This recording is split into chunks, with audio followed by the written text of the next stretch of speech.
жалгыз жүрө албайт. Аккуудай сүйүшөт тогуздар. Бирөөнү сүйсө, ошону унута албайт. Такыр ошону аккуу сүйүшкөн тогуздар эле сүйүшөт. Тогуз тез ишенип баардык нерсени жасайт да. Аябай көп адамга акча беришет тогуздарчы. Тогуздар баарын жеңүүчү тогуз. Эң күчтүү энергия тогуз болот. Анткени бирден баштап кетип атпайбызбы? Тогуздун ичинде ар бир энергиядан 10%тен бар. Ошон үчүн кайсы цифраны тогузга кошсоңуз, кайра тогуз чыга берет. 8ге 9ду кошсоңуз канча болот? 7ге 1ди кошсоңуз кайра 8. Ошо өзү чыктыбы? Ошондой. 7ге 9ду кошсоңуз деле 7 чыгат. Өзү чыгат. Демек, ал 9 деген адамзатка кызмат кылуу үчүн келген. Кайсы цифранын жанында турса, ошону көтөрөт, жардам берет. Жүр, жасайбыз, жүр деп артынан түртөт. Бирлер алдыда мен аркаман бас дейт. Мен биринчи басам, мага салам салгыла биринчи, мени көргүлө, анан аркамда көрүнбөй тургула дейт башкасынчы. А тогуздар мен аркаңардан түртүп турам, бас, бол, жүр дейт да. Ошон үчүн тогуздар өтө күчтүү, баарына жакшылык кылат дагы, бирок күтүп турат да, мага жакшылыкты кылат, булар кайтарат деп. А бардыгында неблагодарный да, унутуп калганда анан былчытып коет. Тогузчу, мен силердин жакшылыгымды билбедиңер деп. Тогуз мырзалар жакшы, бардыкка жардам берген, тууган уругуна, элге жардам берип эле, жардам түнү саат 12, 4, 5те жардам керек болсо 9га чалыш керек. Калган эч ким албайт. Калган шылтоо айтат, барбайм, ана деп. 9 гана эч качан отказ кылбайт. Дайыма жардам берүүгө шашып турат да. Мисалы үчүн бир кемпир бир нерсе көтөрүп баратса, же жанагы метро келатса, кокустан бирөө түшүп кетсе, 9 энергиясына турган адам шарт түшүп сактайт да, көтөрө калат да. 9 эмес, ал неге түштү экен деп ойлонгуча болот да. 9 энергиясы ошондой бат кыймылдап, бардык жерде жардам берип турат. Ошондуктан алар берешен, колу ачык, табарман мырзалар болот. Тогуздар шапшып жүргөн, бардык ишти бат-бат чечкен, анан бардык адамдын тилин таап, ар кайсы ишти кыла берген болот. Баягы энергиянын баары бар да. Тогуздарчы. Ошон үчүн ырдай турган болсо, ырда эле колунан келе берген, строитель болот, кургучу болсо, кургучу тез эле ыңгайлаша берет да. Тогуздарчы. Жана анан алардын слабости жалгыз жүрө албайт. Аккуудай сүйүшөт тогуздар. Бирөөнү сүйсө, ошону унута албайт. Такыр ошону аккуу сүйүшкөн тогуздар эле сүйүшөт. Калганын да сүйүшө албайт. Жалгыз жүрө албайт. Ошону эстей берет, ошон жубайын ала турган болсо, ошонун жанынан кетпей эле ушинте берет да. Жанынан чыгарбайт, кетирбейт. Жалгыз жүрө албайт да. Жалгыз бизнес кыла албайт. Досу менен кылат. Бардык нерсени бир адамга байланып алат да. Ошондой дос болсо да берилип дос болуп алат. Бардык нерсени жалгыз кыла албайт да. Жалгыз жашай албайт. Бул жашоодочу. Өтө эмоциональный адамдар да. Эмоция менен жок болот аларчы. Өтө эмоцияга берилип кетет. Жакыны өлсө, депчи. Мына мээде да барычы. Эмоциядан эле жок болуп калышат да. Анан 7 айлык баланыкындай да, ой жүгүртүүсүчү мындай. Бардык нерсеге тез ишенип, жакшы көрүп, алданып калышат да көпчү. Ошон үчүн жакшылыкты ошолор гана кылат да. Калганы баары маска кийип, кыйтыр болуп, жок деп калп сүйлөп коет да. 9 тез ишенип бардык нерсени жасайт да. Аябай жакшы жардам бере турган жоокер адамдар буларчы. Спорт школага барсаңыз, жалаң тогуздар, военныйлар тогуздар, да? Ошолор буту колу узун спортивныйлар тогуздар болот. Мырзалар 9 болсо ошентип жакшы жардам беришет. Айым болсо дагы жардам берип, баарына жакшы жүгүрүп калат, бирок күтөт дагы, жооп келбей калганда аябай кайра.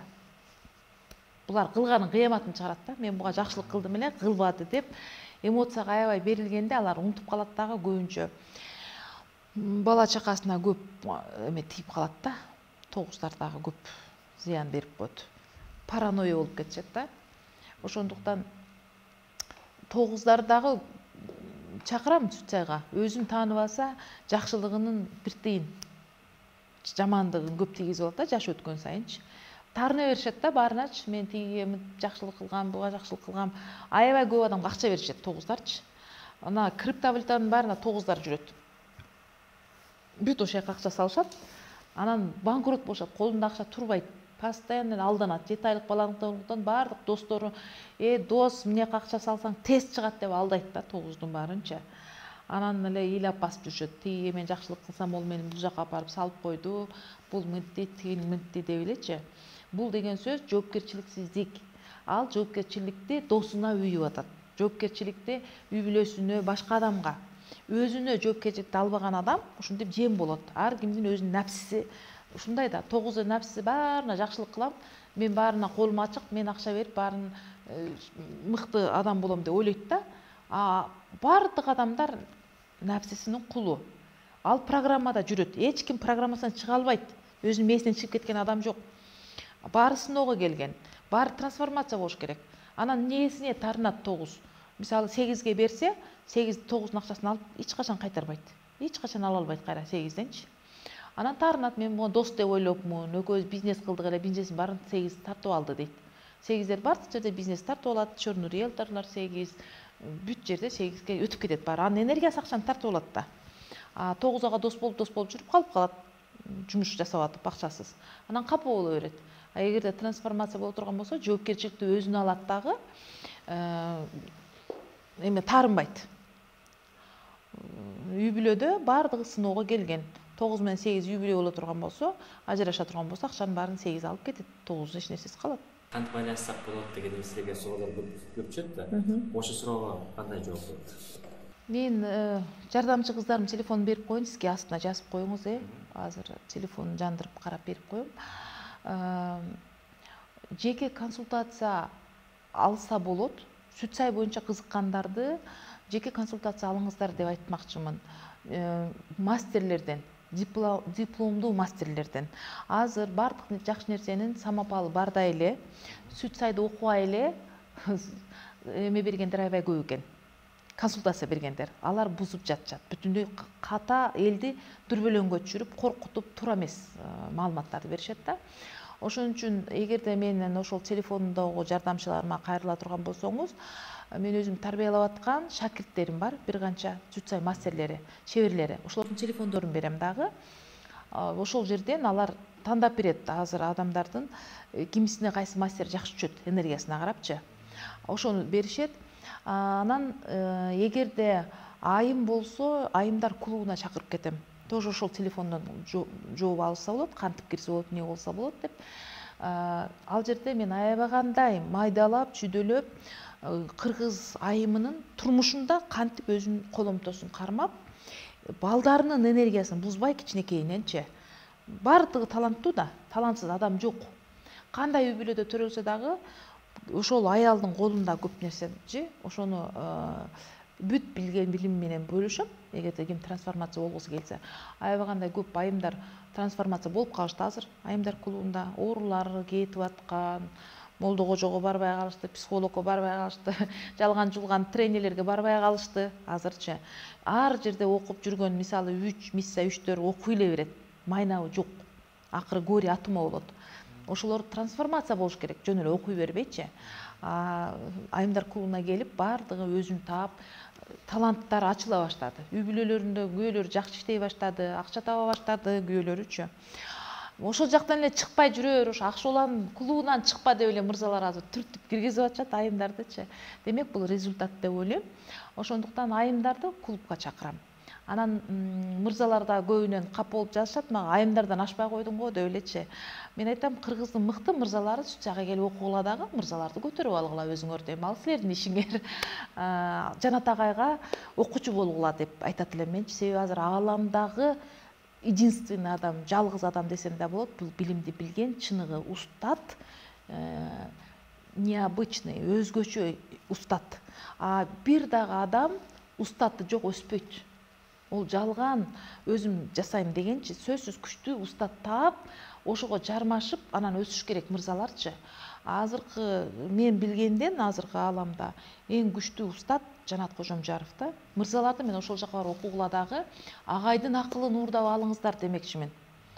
Бекер 40 жыл, 50 жыл убактыңар бекер кетет. Бизнесиңер баары бир бузулат.